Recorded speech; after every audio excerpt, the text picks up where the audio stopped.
Welcome back to Turning Point Tonight. It is time to check in with Turning Point's White House correspondent Monica Page as she joins us on, in my opinion, a somber day. The BLM Plaza in Washington, D.C. is going bye-bye. Tell us a little bit about that. And we were just talking briefly before this, how it all kind of came into play. Can you explain that for our viewers at home? Yeah, sure. Joe Bob, great to be with you as always. I mean, it's a very historic day. Some say, it's an end of an era after 4.5 years of having BLM Plaza for about 2 blocks here, right across the street from the White House here in DC. I mean, it's completely going away. I mean, we saw construction workers this morning tearing it up. But the reason why that it is the way it is, I mean, it was okayed and got the green light from DC Mayor Muriel Bowser. The reason why is because in Congress, there was Georgia Congressman Andrew Clyde. He put forth HR 1774, which basically said this BLM mural that you have here is pretty divisive. And if you keep it up, we're going to pull all your federal funding. So either you pull that mural out, or we're going to stop giving you federal funds. So this is what Bowser okayed. The mural's coming out, and I think within the next 6 to 8 weeks, we could see it completely paved over, and we could see the square being renamed to Liberty Plaza or Freedom Plaza at that. Yeah, it is interesting because it was the mayor of DC that preemptively took this down because people should know this from civics class. Washington DC is not its own entity. Everything they do is controlled by Congress because it is a district, not a state. And interestingly enough, listen to this. The cost estimates for the BLM Plaza reportedly cost $4.8 million for construction, including durable paint and a bunch of other nonsense, and an additional $3 million invested for benches, lighting, signage, all that sort of stuff, bringing the cost for the BLM Plaza close to $8 million of taxpayer money. Holy cow, that's very Wow. expensive What and a pricey. waste. Yeah, yeah, right. Anything else Mhm. going on at the White House specifically today that outside of this, this just devastating day for for BLM and those communists over there that run that organization? What else? Anything Yeah. else going on at the White House? I mean, we are off to a pretty strong start here. I mean, we have seen the creation of the CBP Home app over the weekend now being put into place today, which essentially allows illegal aliens to declare that they're leaving the country. We remember under the Biden administration, they had the CBP One app, which basically fast tracked your legal status to citizenship, but it came with a lot of issues. I mean, the app was crashing, there were tech issues, but President Trump, after signing that executive order about immigration and basically deporting those criminals, they implemented CBP Home, which means you're going to go back or you're going to face harsh consequences. So, a really strong start heading into this week. We also know President Trump signing an executive order today as well. It's about disaster relief, and it basically says that these local states and jurisdictions have complete power and are in the driver's seat anytime catastrophe strikes in the region, leaving the states completely up to power so they don't have to rely on federal funding like FEMA to deal with things. And we know that FEMA slow walks a lot of that aid when you saw North Carolina and California as well, also Hawaii, East Palestine, you name it. FEMA really slow walked a lot of that kind of stuff. So President Trump's leaving it up to the states. He's also swearing in his Secret Service director, Sean Curran, this afternoon. He's also holding a roundtable, a tech roundtable with all these CEOs, talk about tariffs and national security. So a lot on the president's plate today, and definitely going to be a lot on the president's plate as the rest of the week plays out. Yeah, awesome. That sounds like there's a lot that's about to come out of the White House over the course of the next couple of days. We will check in tomorrow, seeing what else is top in the news of the day coming out of the White House. Monica Page, Turning Point's White House correspondent. Thanks so much for joining us. Oh, it's great to be with you, Joe Bob. Thanks so much. Monica Page, Turning Point's White House correspondent. Always a pleasure to talk to. Let's bring in another guest to talk about what Trump is talking about with TikTok, some of the trans stuff that Doge is uncovering. Braeden Sorbo joins us from West Palm Beach. You may recognize the name, and if you can put that together, good on you. Son of Hercules, and is as tall as that to begin with, but also a big time power player in his own right. Braeden, you got what, 2 million TikTok followers almost. Yeah. Well, first of all, thanks for coming on. Really appreciate you taking the time. But second, as a big time TikToker, President Trump said that there's about 4 different people possibly looking at a deal to purchase TikTok from the Chinese Communist Party owned ByteDance. What would that mean for you, the TikTok community as a whole? What are your thoughts on that deal possibly getting done? I I see it as a potential. I mean, China obviously doesn't want to just give up control of this massive moneymaker and data mining machine that they have.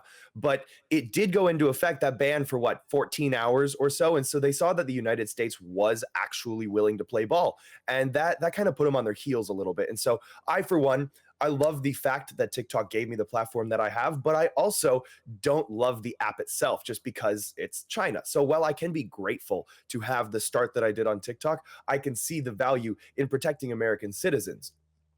Yeah, totally. For those who don't know, Congress passed a law that was supposed to take effect January 19th. President Trump signed an executive order delaying it 75 days for the enforcement of that law. People think it's valued at 50 billion. Of the people that can afford 50 billion, which they're really not many. Braeden, do you have any thoughts on who might be coming in? Mr. Beast has expressed interest. Some of the other big tech company guys are talking that they might participate. Jeff Bezos, Zuckerberg, all the kind of the usual suspects. What could there be a difference depending on who it ultimately goes to if President Trump is able to actually solidify this deal? See, that's the biggest problem, is going to be the same thing as Facebook, in which case, okay, great. Now an American company is just stealing all my data. So how much better is it really? It's kind of like the double-edged sword. I seen people like Mr. Beast, Kevin O'Leary, Rachel no, sorry, Mark Cuban. I always get them confused. Throw their names into the hat. I would be surprised if Elon Musk wasn't interested in buying TikTok simply to essentially throw it out, because he wants X to be the #1 platform, and TikTok is a big competitor when it comes to video making. But I wouldn't be surprised if Trump was able to kind of set a deal in place with someone like Mr. Beast or Mr. Wonderful Kevin O'Leary, with his whole group, kind of conglomerate of people. And I suppose it might be somewhat better than the regular Chinese ByteDance company owning it, but not by much, not by a great margin. Yeah, that's conservatives are really kind of split on this whole TikTok issue. Obviously, there's the the algorithm part of it, where it's like, all right, well, are we going to let one of our biggest enemies put what is in front of the screen for millions and millions of young adults? And also, there's a free speech element to it, so it's a big, whole, complicated thing. It'll be really interesting to see if President Trump can get a deal struck with whoever it is that is looking to purchase the app. I want to move on to this. This is effectively a TikTok, in the format.